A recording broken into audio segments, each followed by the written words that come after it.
Hey everyone, welcome back and well, Saturday. I was like, what day is it? It's funny because I said this last time. Ashley from Taste of Reality laughs at me because I'm always like, yeah, Saturday. I always forget the day, but it's because my days like just blend together. It's like videos, and then trying to figure out what my life looks like after. So, with that, guys, we're back to talk about Teddi Mellencamp throwing some shade at Lisa Vanderpump and a little bit more about the Bravo lawsuit. So, before we jump in, if you guys haven't already, go ahead, pop off in the comment section. If you're not subscribed, get subscribed. Don't forget to hit that notification bell, and let's jump right in.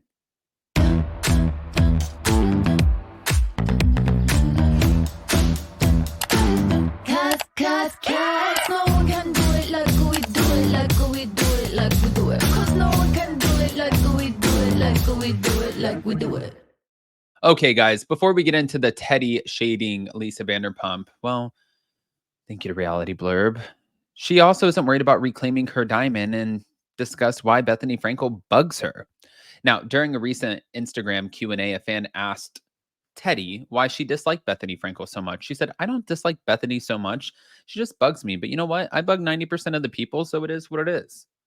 Well, that's true. Then, after admitting that Bethany was never overly bitchy to her, she revealed that she didn't have the best experience with Bethany. I mean, she wasn't super nice at the time that I met her. I could see that.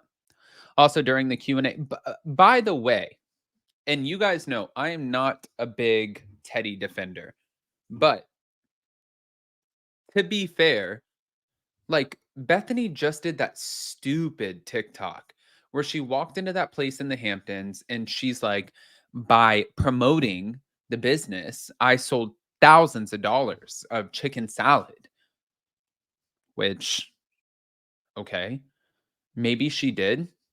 I don't know if she's looking over the numbers or whatnot, but when she walked in and people didn't recognize her and people didn't give her like all the accolades, she was so pissed.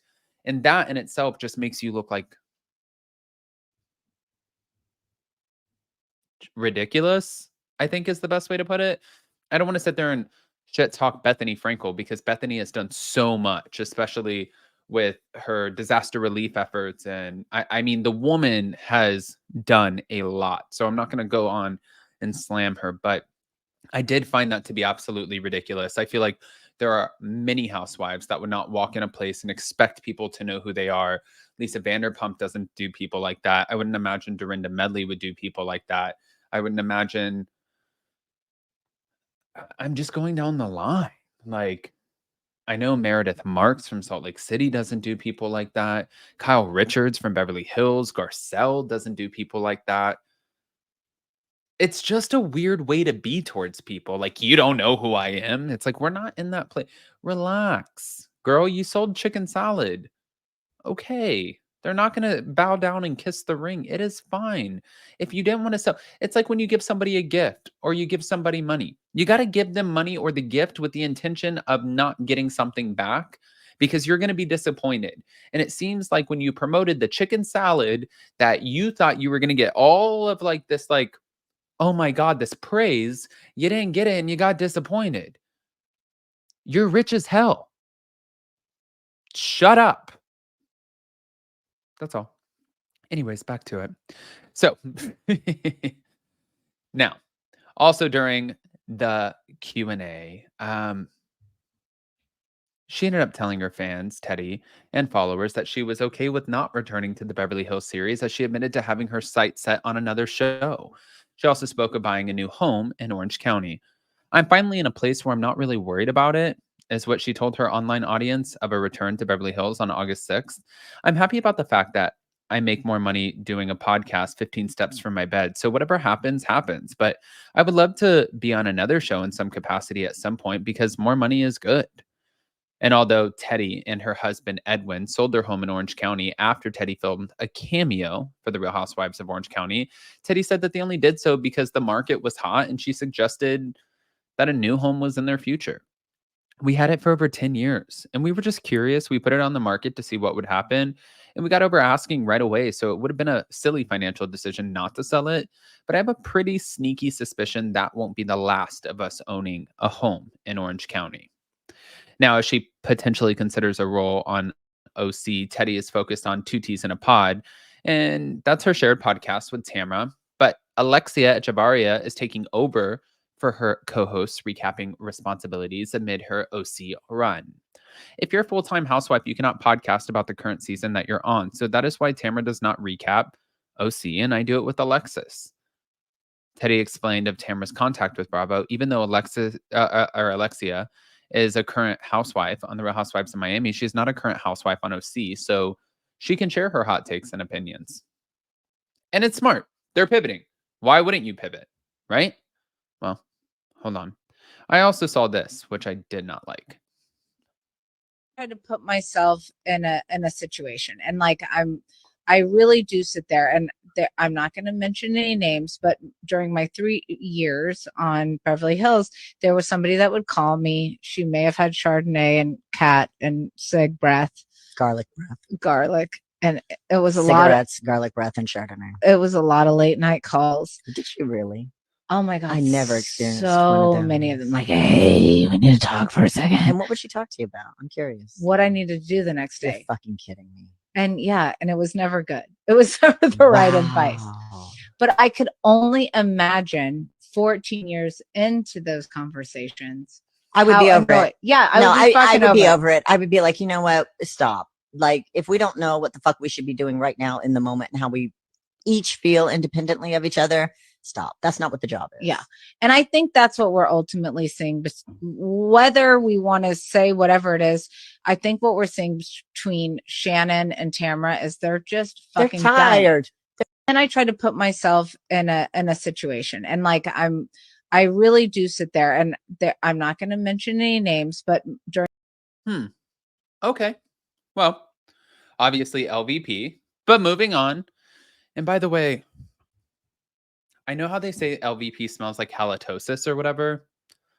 I was around here for a long time.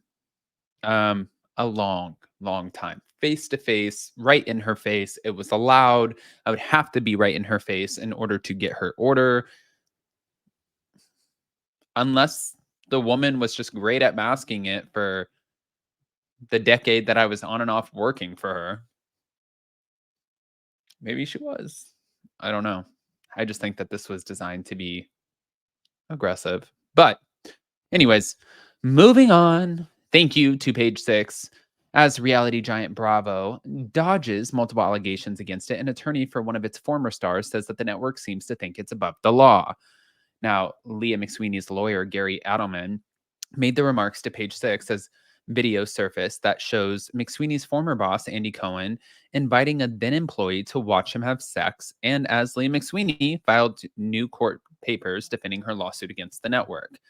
Edelman says the fact that Andy Cohen has kept his job amid that video scandal, well, they said it betrays. I'm not even going to pretend like I know what that fucking word is.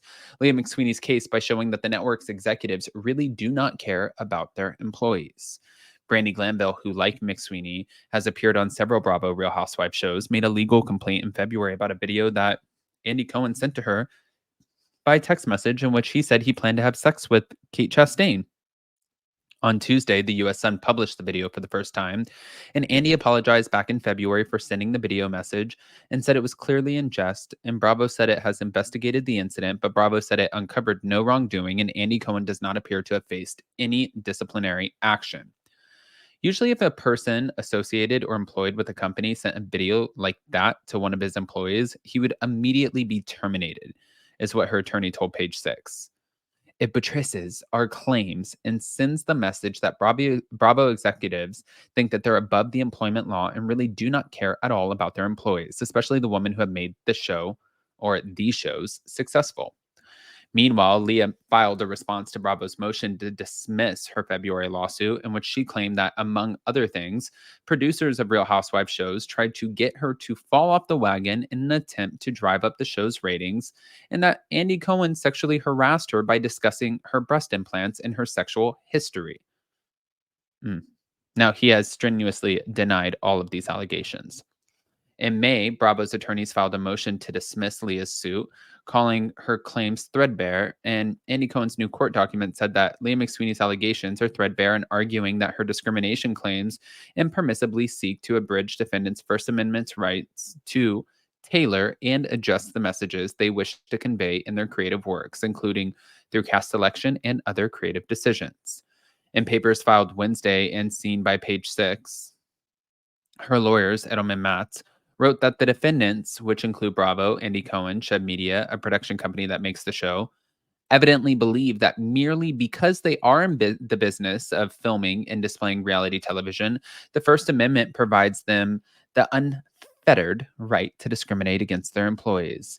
It added that if the argument were valid, then every employer in the entertainment industry would be permitted to engage in invidious discrimination against their employees, and that the First Amendment does not, well, I guess, take them away from the liability simply because they claim to be in the business of creative expression. This shit you cannot write. All right, guys, I want to hear what your thoughts are. Pop off in the comment section, please. Don't forget to hit that notification bell. And yeah, we'll see you next time. Oh, and don't forget to check this out.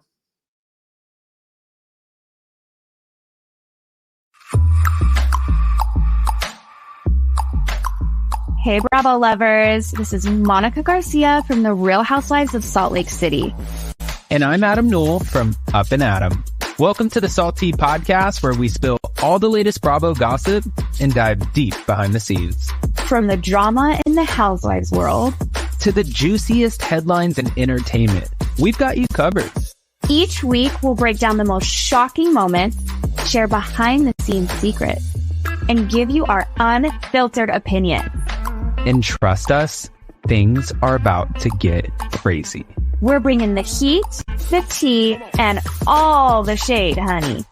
So grab your favorite drink, get comfortable, and join us for the Salty Podcast. Subscribe now on your favorite podcast platform and make sure you don't miss a single episode. Because when it comes to Bravo and pop culture, we're spilling it all.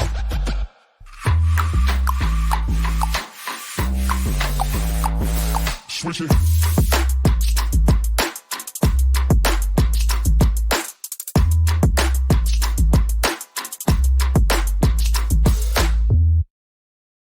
I just want to dance. Okay. All right, guys. So the first episode is going to be dropping on Monday, August 26th. Get ready for that. In the meantime, smash the like button. If you're not subscribed, get subscribed. Don't forget to hit that notification bell, and we'll see you next time. Love you guys.